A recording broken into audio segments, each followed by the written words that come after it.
Michel Schooyans was born in Braine-l'Alleud in Belgium on July 6, 1930. He studied in the Catholic University of Louvain, where he received his doctorate in philosophy in 1958. He taught in several universities throughout the world, especially in Latin America. He was called by St. John Paul II to be a member of the Pontifical Academy of Social Sciences in 1994. He is therefore one of the founding members of this academy. He was a Catholic priest and a Jesuit. He died in Brussels, in his home country, on May 3rd, 2022. It is impossible to give on this occasion an evaluation of his multifaceted personality and of his contribution in the most different areas of social sciences, from political philosophy and social theology to demography and sociology.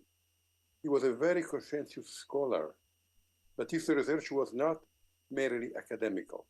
He wanted to produce knowledge in order to shed light on the problems of our time. We must limit ourselves today to remember only two aspects of his broad and fruitful cultural heritage. The first regards the totalitarian drift of liberalism. In one more traditional sense, the word liberalism is defense of the human right to pursue truth freely, without any external coercion. In this sense, Father Schooyans was a stubborn advocate of liberalism. As time goes by, the word liberalism has acquired a different meaning. It has emancipated itself from the idea of truth, and it has proclaimed the right to affirm one's own preferences and to follow one's own passions without any limit imposed by the obedience to truth. There is here a shift from the idea of liberalism to the idea of libertinism. We can find this idea already at the beginning of the Western philosophy.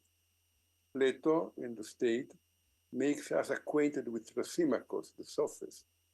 Without the reference to truth, no rational discussion is possible in the field of politics. The powerful will impose his will on the less powerful, using all means of manipulation and violence. The loss of the idea of truth is the sickness unto death of democracy. The neoliberals have preached that the philosophy of democracy is relativism. They think that those who pretend to possess truth are inclined to impose their vision on others. Schooyans replied with the old liberals that this will not happen if the truth professed encompasses the human right to pursue truth without violence and coercion. He also added, together with Plato, that the fruit of moral relativism is corruption, and the fruit of corruption is the dissolution of the political order. Everybody today can see how prophetical this vision was. I wish to remember on this occasion a second aspect of the scientific activity of Father Schooyans, his struggle against the so-called lifeboat ethics. In the time of my youth, the opinion was absolutely dominant that on this earth we are too many, and that in a short time the resources of our planet would be depleted. The situation of mankind on earth was compared to that of a shipwrecked crew. They must make recourse to extreme and cruel measures that would be unjustifiable under normal circumstances. They cannot save on their boat those who are drowning. They may be even justified if they throw overboard some of their fellow sailors. On this basis, it is necessary to encourage people not to have children at all costs. This includes, of course, policies in favor of abortion or of alternative lifestyles. Young people are invited not to get married and to renounce the possibility of having children.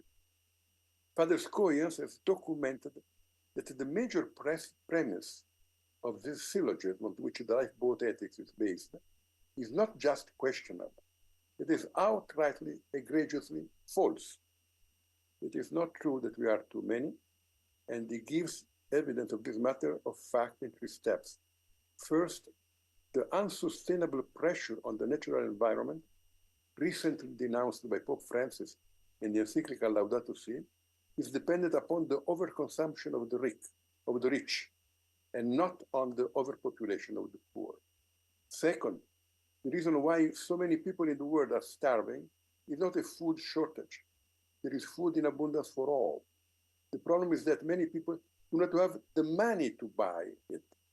The problem is not that the earth does not produce enough food for all, but that the income distribution is so unequal that some do not have money to buy food.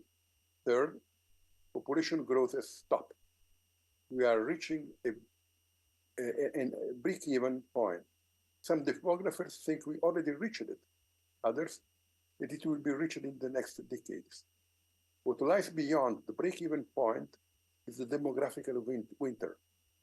The population will decrease, and the number of active workers will be too reduced to pay the expenses for the pensions and the health care of the elderly. In many countries, there is already a major problem and the chief cause of the fiscal crisis of our states.